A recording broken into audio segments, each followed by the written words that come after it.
I was a class teacher in high school. I'll not mention the name.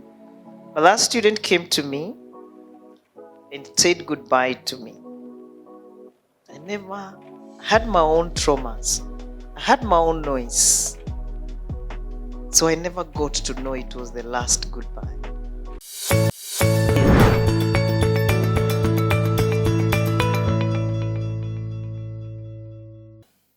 There's a reason why I thought about paying to Fruitfulness, mental health talk show. I always say I am a child of a traumatized family. So I'm a product of trauma myself. And because God has been so faithful to me, my life, that I am fruitful today. You can see how many children I have given birth to. Because everyone who is here is a mental health child, right? So, and I felt I don't want to take this grace alone. I would like to empower as many people as possible with my own life. I don't hide about my life. It's there on social media. Google cock like this. I think my nephew was the first one who made me know Google knows me. Then he was like, you know what? You are unajulikana na Google. And then he said, just go and tap and look for your name. And I was so shocked. I was there. So Google knows me. And so God also knows me. I call my story From Shame to Grace. And now it's going to change from pain to fruitfulness. Today going forward. But this is how my story has been. When I talk about my story, I like to use pictures. My family history, this is the outline. Childhood and my teenage, school, college, work, community service, and my family today. And my family of origin, I have my siblings here. I have my sister and my brother present. My sister Rose, where are you? I know she's busy sitting, but she was here. My brother John is one of the people taking photography. And my son Charles. Yes, that's my son Charles. I know new students have heard me mention him a lot. The ones who've been with us at Pentecost, you met him. But here he is today helping with photography as well. So I was born in a family of 8 siblings. 4 girls, 4 boys. 2 of my brothers and 1 sister are deceased now. So 6 siblings, that is out of 8, did not go beyond class 8. So we are just 2 people in my family that saw the gates of a secondary school. And even my brother who went to high school, it was a day school that I could afford at the time for him. And I thank God. Mom was a stay-home mom till dad was laid off from his work due to his mental illness. And I'm very happy because Caroline is here. Just stand up. I like it when God brings the truth out. Caroline saw me grow up. And she knew my dad, and she knew my family. So if you want to know more, you can go to her after this. And her father and my father used to work together. We shifted to Kiandutu slum village when I was 8 years of age. Though I got to know my father was mentally ill at the age of 6. Because the prayers became more than they were before. Nothing else my dad was doing. He was obsessed with prayers and talking big about the many things maybe he wanted to do for his family. Until I realized this is too much. It is not normal. So my dad's mental illness and us going to the slum was because we could not afford even staying in the company house. We could not afford basic needs. So Kiandutu is a place where the less fortunate, and I say it's another street, by the way. So there is no difference, much difference, between the people who lived in Kiandutu that time and the people who are living in the streets. So I missed my dad terribly, by the way. So when Charlotte is saying for my mom, you can imagine the mother was there. She did not accept Charlotte was being abused, but Charlotte still feels my mother, my sister, my siblings. There's a very strong bond. So even if my dad got mentally ill, we had a strong bond. Such that 2 weeks before, my father died. Not 2 weeks, 1 week before he died, I had visited him at Mathari Mental Hospital and told him that finally my dream is coming true.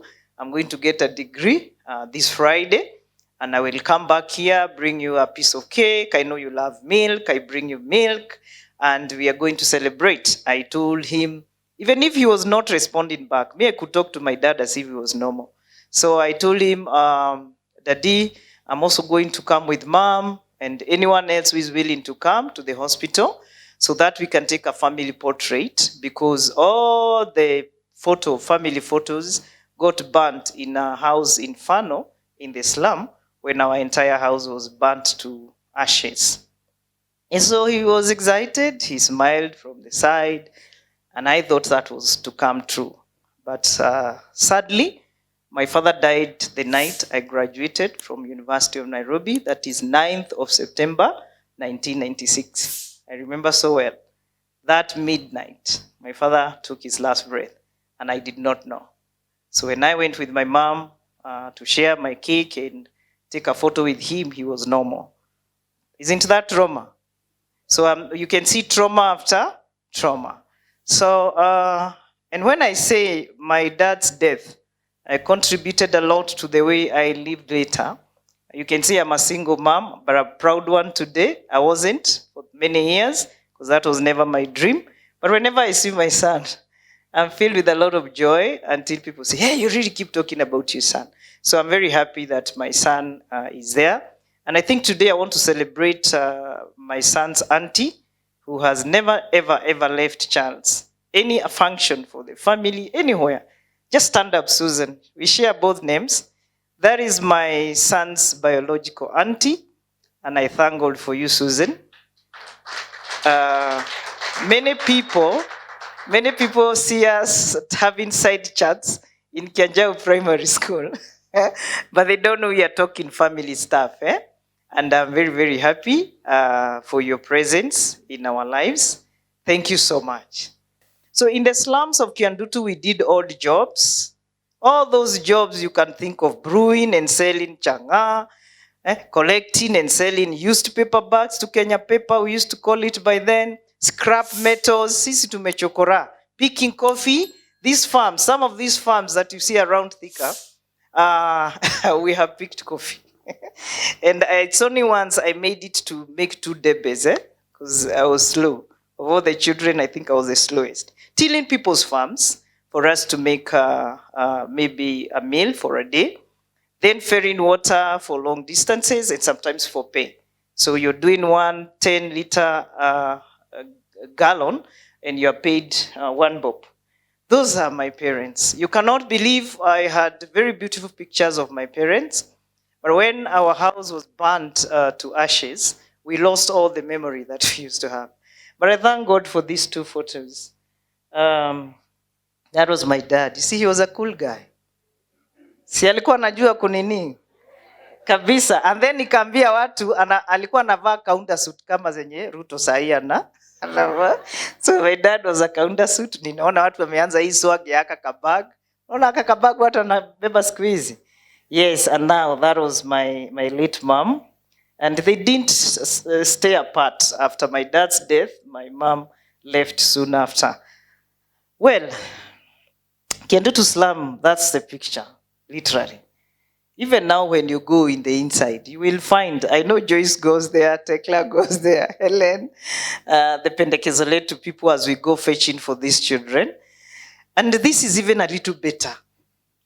Last night I was watching a movie from India. And the children were begging, my Prime Minister, give me a chance. Build for us a toilet. So for us, having a decent toilet in the slum, our time was a nightmare. The reason I go back there to lift a life and to really encourage a life. So my childhood memories are not all that bad. You can see I have a very nice dress there, my Sunday vest. That was not bought from the shops. It was a donation from the Asians. That is my late sister Maggie and my cousin Mogore. This was my best photo for many years. Don't I look hopeful? You can see me there. And my best shoes. You can see my best shoes. It was slippers. Ukiangalia hapo mbele kidogo, you used to tie it with some strings so that it can fit you. But it would have some hole beneath there, but you saw Yes, I speak a lot of Swahili, by the way. This is where it was born. I went to Muslim primary school. Those were my best friends, Esther and Latifa. Latifa came the other day from UAE to just come and greet me. We were the three girls who were very serious with life. We were also serious with ourselves, and I thank God. I also loved the others. Those girls you find there, I think how many of us are surviving? 4 of us. The rest have gone to live with the Lord, I assume. So I went to that primary school, and it's in that primary school I also learned that I can be someone because of a teacher. So if you're a teacher, your words are very powerful. One teacher, Mrs. Zipporah Gashau, she's late now, she told me, "Waboy, come here. You, the way I see you, and your other siblings, long time people used to be taken to the same school, all siblings. You, the way I see you, you are the one who is going to sweep rats from your family." And I believed it because there were many rats in my home. Many rats, some from the bush, some from those toilets. From the toilets, they were very big. Yeah? So I felt this one knows I will sweep away the rats. And I believed it, and I worked so hard, and I passed very well. My class 8, you don't see a B anywhere, A's. And so I got scholarship from the people you wouldn't expect. That's why I'm multicultural. From the Visa Osho community in Thika. That story is on Google. They gave me scholarship from Form 1 to Form 4. This is where I was admitted, St. Anne's Lyoki in Kiambu, and I'm very happy. So I was either, you find me in YCS, Young Christian Society, or you find me maybe dancing. Those two things. I used to dance. So Ian knows very well. Dancing used to raise my dopamine. And I did not know why I looked like I was addicted to dancing. It's because it used to make me feel in the midst of sadness, in the midst of misery. But for 4 years in this school, I guess I was the most depressed student. I used to cry throughout. I used to bedwet up to Form 2. Now I know trauma can make you be anything, including regressing. I never left that school as an A student. So what Charlotte was saying is true. You can be very bright, but this trauma that is not even captured, this trauma that's not even known, it eats into your life. So I left as a B student. I thank God I made it to University of Nairobi to pursue education. And that education, that is why, Mr. Karaoke, you're very significant when I talk about career counseling. It is because this teacher, again, I found another teacher, the only one I told my story after walking with her, and she was a nun. So I used to see a nun, a priest, I see them next to God. So God can never let me down. So I told her my story. And she told me, when it comes to applying for careers in university, please get bachelors of education. I asked her, why, Sister Regina? And she told me, Susan, that is the only one you're assured of a job immediately or even before you graduate. And in that case, you will help your family. That is what I did. Otherwise, I wanted to be a lawyer. And the way I talk today, I believe I would have made a very good lawyer. But I'm still doing law in a different way as a mental health advocate. So St. Anne's was a school of challenges, but I still made it. So my life-changing academic achievements, that was me with my first degree. But if you want to know people with trauma, those eyes right now are not the eyes I have now. That's why I encourage people to do mindfulness and mindful self-compassion. If you look deeper into my eyes, and I want you to be looking at people, you can see some pain hidden. Yeah, I don't know whether I'm teaching you so much. There's that smile. You may think it is genuine. It is not. It is not genuine. But I learned to mask happiness because I didn't want people to see my pain. My motherhood and parenthood, thank you, that's my son. He has really changed.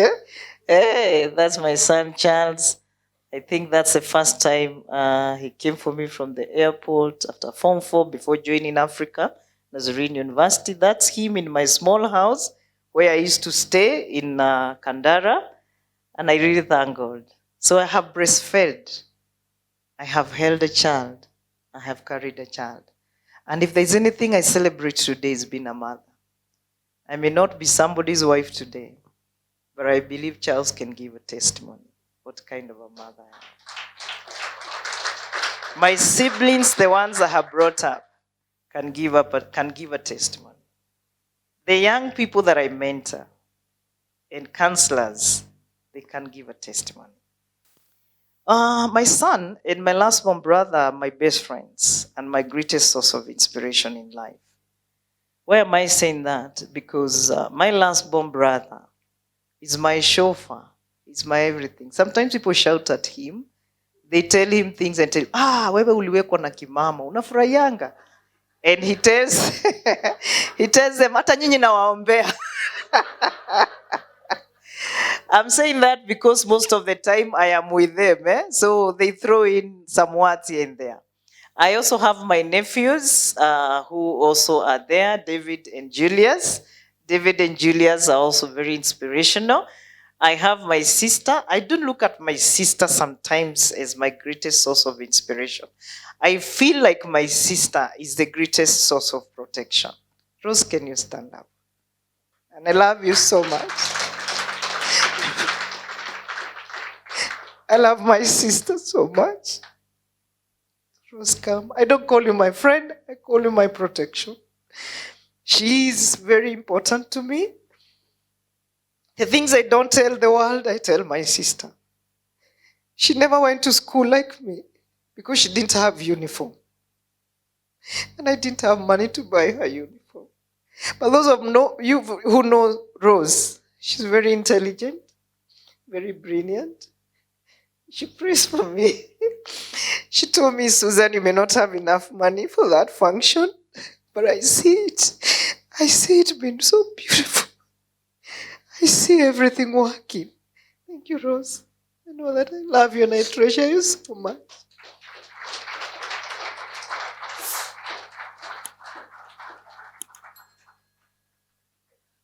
And if you looked at my mom's picture, Rose is the one who took after her in terms of the physical traits.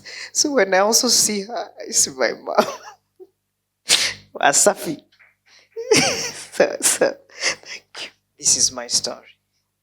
Why I have shed tears because of my sister. I have been through so much. It's not easy as people think. But my sister is a very big source of power.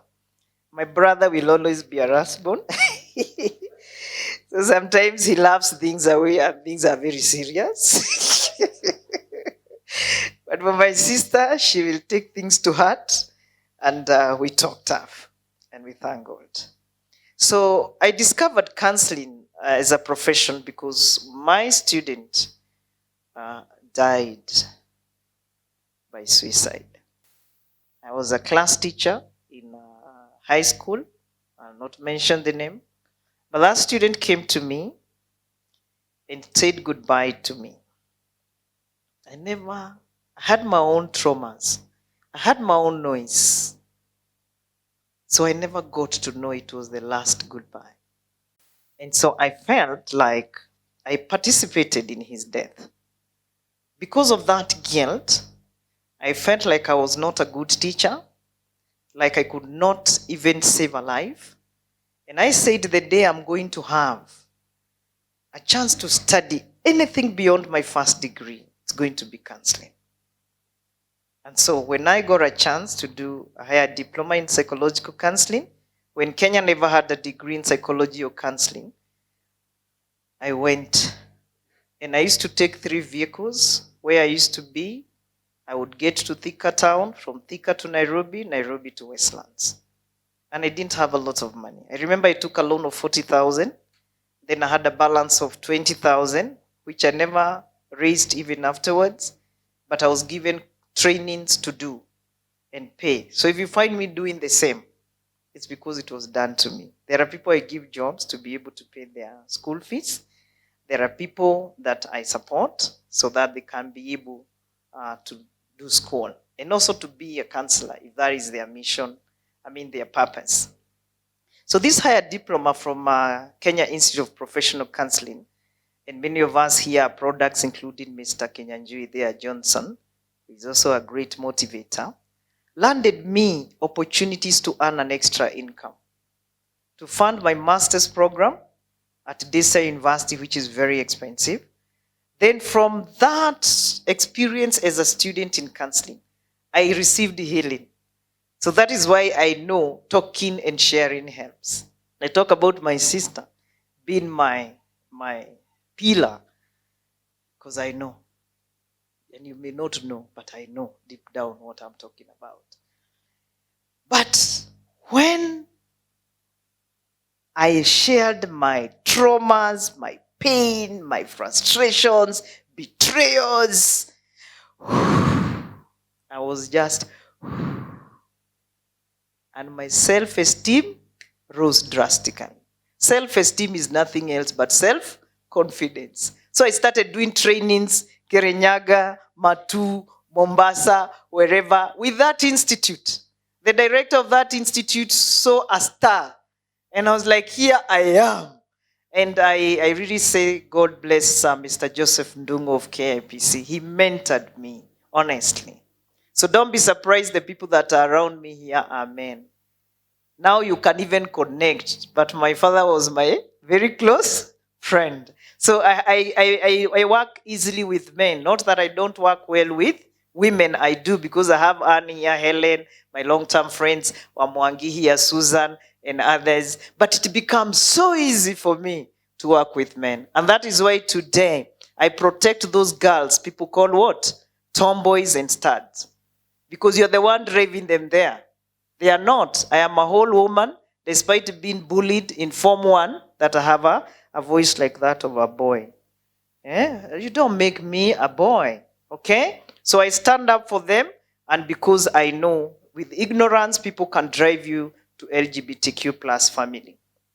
So I got my master's from Daystar, 206. That's where we met with Helen. Helen, just lift up your hand. She's always there with me, always there. So when I also need to cry, tears that I not cry on my sister's shoulders, that is the lady I always tell you I go to. Nikienda kwake, I'm home, nalala. And if you also look at Helen and Rose, the things we teach you in Sigmund Freud, counter transference, they look alike. So I also see her, I see the features of my mom, and even the way she talks, right? So God has not left me empty, has given me lots of people around me. So when I got a partial scholarship to do my master's degree, I finished and I learned to integrate faith and psychology. So those of you that hear me sometimes talk like a preacher, it's because I desired to go to Daystar, however expensive it was, to just go and do exactly that. And at African Nazarene University, I stay there and I tell them, and this comes from the bottom of my heart, the day I will leave African Nazarene University, I will never work for another university. Unless it's online, the one we serve with Kahenya, writing modules for people who can learn globally. Because at African Nazarene University, I am able to integrate my faith and my practice and what I know. And I feel like my purpose is duly fulfilled there.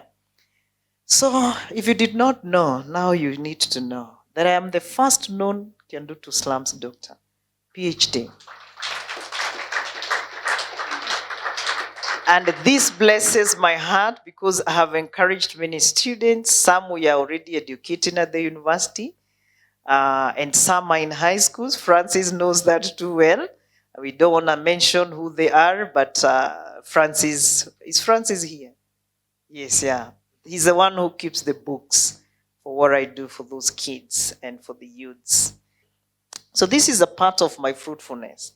I do a lot of community work. Jane, you remember this with Plan International. So up to now, I still distribute sanitary napkins. So if you are touched here, and you can be dropping some packets, even now if you come to a place, our office in Thika, you will never lack sanitary napkins. Why? Because it was a nightmare for us when we were in Kiandutu. It was a nightmare for me when I was in high school, and I wouldn't like any girl to suffer the way we did. So I still go for the people who are caught up in drugs and crime from Kiandutu, because my brothers and sisters who are very smart, this is what took some of them away. And so if there is anything I can help somebody not to get into drugs, not to get into crime, then I would go ahead and do it. So we ran a hair and beauty training for teen moms, and I'm very happy yesterday where I went for my hair, I found a very nice girl and I told her, would it be okay for you to come and support another? She said, I will. So we are going to revive it. So if you are a person who likes, I have seen Mary Birua, you're good with makeup stuff and all that. And I know for Tekla, you sometimes when you are full there, you normally sponsor for us 2 girls. And we thank God and we are grateful. Take this to the family of PKL. And some of them have even gone to UAE right now. They're working there because we combine them with housekeeping. But if you also have those products, if you have shampoo, if you have is it called hair conditioners, whatever you can get, and you want to donate, just bring to Africana College of Professionals, so that we can have that training for girls in hair and beauty running. So we also do a lot of drug abuse education, and I'm very happy because Francis now is helping me because he's running that sobriety program. And so encourage your brothers and sisters. We have face-to-face, in-person meetings, and then he has the one online. And because they go alone there, it's AA, it's Alcoholic Anonymous. I am not supposed to go there unless they invite me to present something. So community service and partnerships are my way of life. That lady there, I remember her so well. She's called Christina Horn. Never underestimate the people that come around you. You never know. And please, just note, like that girl, it took me to go to Germany for the father to tell me that my daughter loves dogs and her horse. Tell her she can also love children.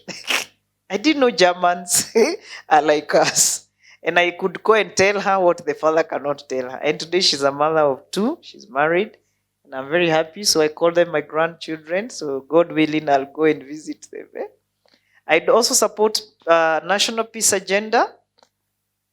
I have worked with IDPs since 2008. That's how I got the interest to do my PhD in trauma work. And that is how I realized trauma can be a very, very disabling mental health animal. Because I lost a couple of these people while doing my study, as I was kept for those 6 years at KU. I lost them. Some of the people you see there are no longer living. And some who could go back to the Rift Valley, and then they would hear the screamings that are not there, but the screamings that they had during post-election violence. They would come back, quickly get into high-level medical issues like high blood pressure, diabetes, panic attack, and they lost their lives. So post-election violence is one area that taught me trauma is real. So I have also done a lot of work with the Kenya Defense Forces. And when you look at that team, hapa tumezeeka. You can see Jane, she doesn't even look like she's the one. She's the one in pink. And Helen is next to me. And tumefanya kazi kwa askari. Ni sawa, Mungu ni mwema. Then support for youth in Boston institutions. Not everybody that lands in jail or prison committed that crime because they wanted. Just like I saw many people in my Kiandutu home. Then peer-to-peer programs I support very well, and I encourage you to do so. I do counselor supervision, that's part of Fruitfulness. I do media and social advocacy, that is also Fruitfulness. Gender exponents in schools, boy child, girl child, both empowered. We have a healthy community. I also support the children in Kiandutu. We are now lacking food. Please take them. If you can talk to some of those donors, like Stain, we no longer have food in Kiandutu. And I believe maybe we can do something. We can meet halfway. Because I went there yesterday but one, and 10% have already dropped out of school. Because when the government said they are going to offer feeding programs, it's not yet there. And it makes me feel sad. just to know that it's because of Kiroma. They call it Kiroma food that they are not going to school. So the state of Kiandutu is not this way today. And I'm happy because Rotary Club is telling me it's going to change the state of ECD classrooms. And I will never be tired for lifting those kids up because I realized God took me there for a reason. Maybe my word for you today, master your stress, master your brain. P2F agenda is nothing but this one. That we are going to operate from the blue brain. We are not going to operate always from the mammal brain and the red brain. Purple, as you can see, is the color we have put here intentionally. It is the color of pain, but it can also be used to bring out the color of royalty. So we are moving from pain to fruitfulness. If you look at this gold is a color of wealth. Sindio? Yes, and one thing I know, socioeconomic empowerment. Even for me, I'm able to do little things because I have some extra money. So gold is that color of financial freedom. And then green is a color of hope. How do you feel when you stand out here and see the green? Feels great. And that is where you find these colors here. And that is my prayer for you, that as you go out there, remember to be fruitful. And one way to be fruitful is by mastering your stress levels. If you do that, then you'll be way ahead in making things work. So this far, I always say Jehovah is Ebenezer. And my verse is Romans 8:28. At African Nazarene University, I always say it is work and service for me. And the day I will leave, I know the Lord wants me to leave. But I'll not leave. And I tell them, even the leadership, I will leave that university when God says it's enough or when I retire. Why Romans 8:28? Everything that has happened to me, I have seen a purpose in it. Everything. Being a single parent, being a teacher, a lecturer, a counselor, a friend to anyone that has come across my life, it is for a purpose.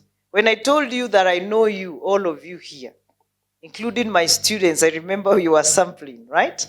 I know you. And now I have two of my sons here that I have known, Ian and the other technician. I go collecting people. And I know there is a purpose why. Zachary Oruko had to fly all the way from Kisumu to be with us. You can lift up. The other day I took him to Rwanda. And we had good time as we taught. And we are going back again in April for those who want to join us. And as I end up my presentation, I want to say asanteni sana, nawapenda sana. Hey, I love you so much. For those who don't know, nawapenda sana. And go ye and be what? Fruitful. So sit upright because I have to give you this. This dose is a must. Sit upright. Laps. Yes. When I ring this like that, you take a deep breath using your nostril and out. For any one of us struggling with anything, be it be addiction, be it be pain, whatever it is, mindfulness is very powerful. So I'm going to do a mindfulness and then I'm going to couple that with self-compassion. That is where you find this heart here. So when your hands are on your laps. When I say laps, I know. Yes, like you're holding your knees. Okay, you breathe in through the nostril. Breathe in. Hold your breath. Out through the mouth slowly. A second test, close your eyes. Breathe in. Hold it. Out.